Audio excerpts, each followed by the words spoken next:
think whenever you start a business nowadays, you should, well, I want to, look to be as sustainable as possible. It's about applying like a certain set of rules to everything that you do.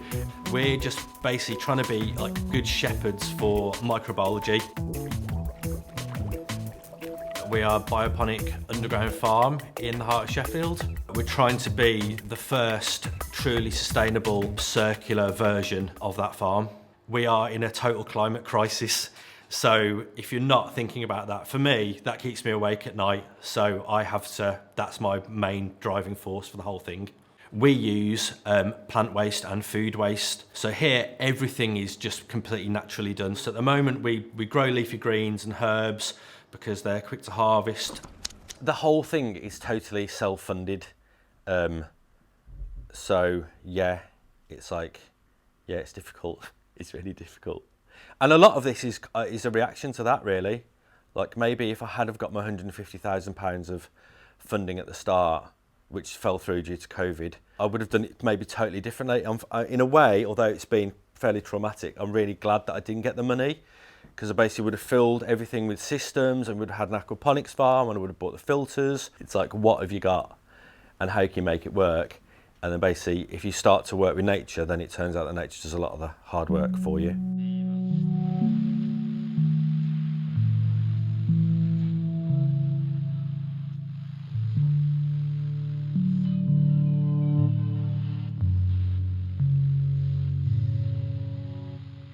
Microgreens or microherbs are basically the plant when it is in its first stage of growth, and at that point that microgreen has 40 times more nutrients than a normal plant. You're kind of taking all the energy and nutrients and vitamins the plant would take on to grow to the next stage, and you're taking that at that stage and ingesting it. At the moment we're kind of hyper-local, so we deliver to restaurants that are very close to us.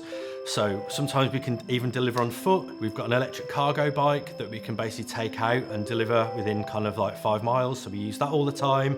We're trying to answer the questions that people are going to ask about indoor farming in the future, kind of now. So I've been selling Luke's organic compost since he started doing it now, which is maybe 2 or 3 years. This is 100% organic, actually grown and made and produced in Kelham, within sort of 2 miles of here. If you look at the map of a forest and how it works and apply that to a city, so in a forest, everything that goes to waste is turned into energy. Nothing goes to waste in a forest, and that can be applied on a citywide scale. In our farm, you know, this starts off as food waste. We put this into worm farms, and then over a period of 8 weeks, it gets turned into soil that then we add other materials to make a lighter media. So if you look at our soil mix, it's like a combination of carbon and soil, so it's a light mix that sits in the system.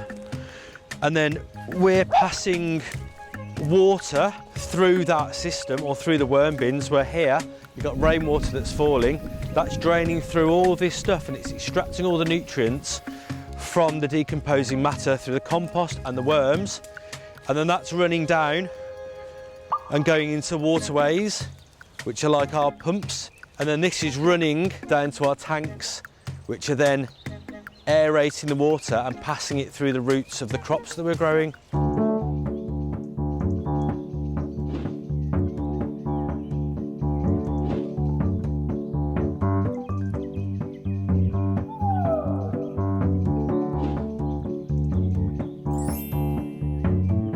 When you start to grow this way, then people start to get blown away by vegetables, and that's going to get people to eat more. So even if you don't like eating your greens, once they start to taste something, you kind of start to engage with it more. How you doing? How you doing? You all right? Yeah, I'm good.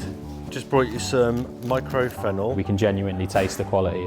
It is better than the more mass-produced products. The main way that we supply ourselves with waste materials is we reach out to local businesses or people that we supply. Whenever we send out a tray of produce or we cut a tray, that tray goes back into the system. It's about integrating all the waste streams that exist in a city and then turning them back into, well, in a forest it becomes energy, but in a city it becomes produce or money.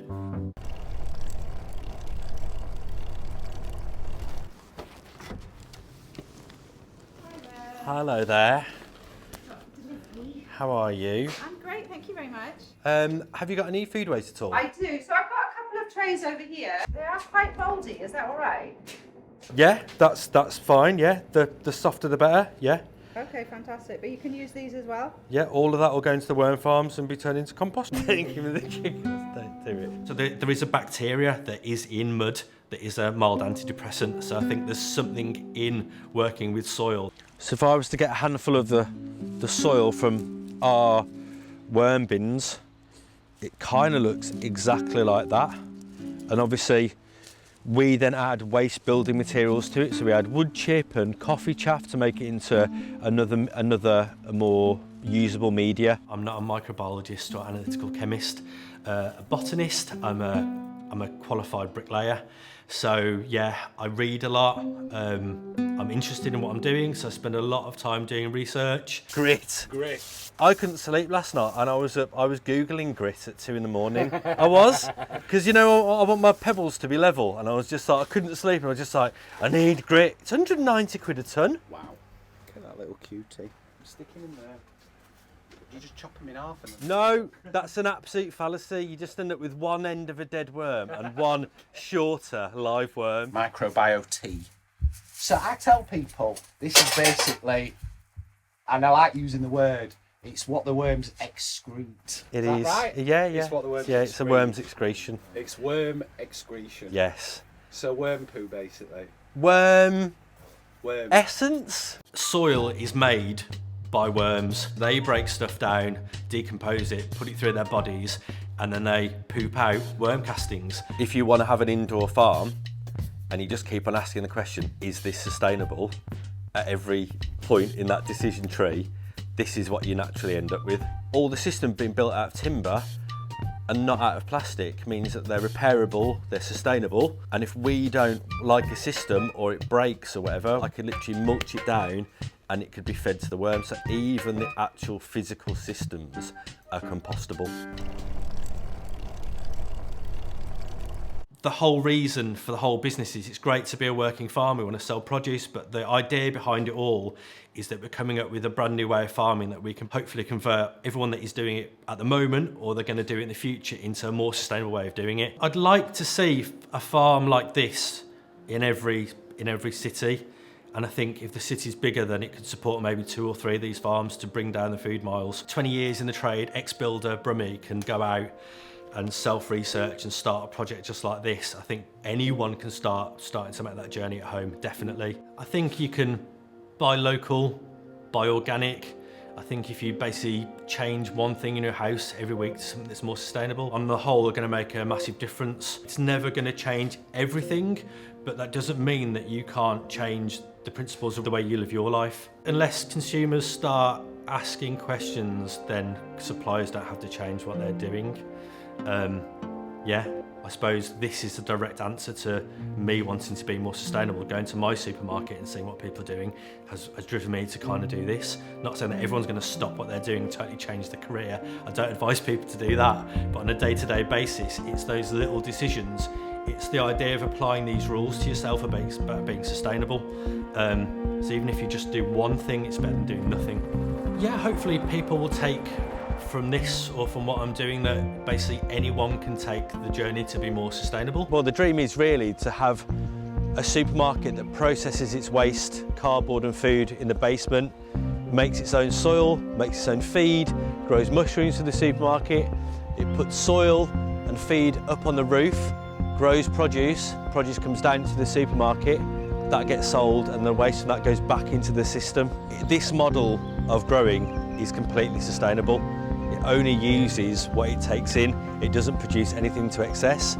So if you can replicate that in my farm and then in a bigger context in cities, you know, cities can be run like forests.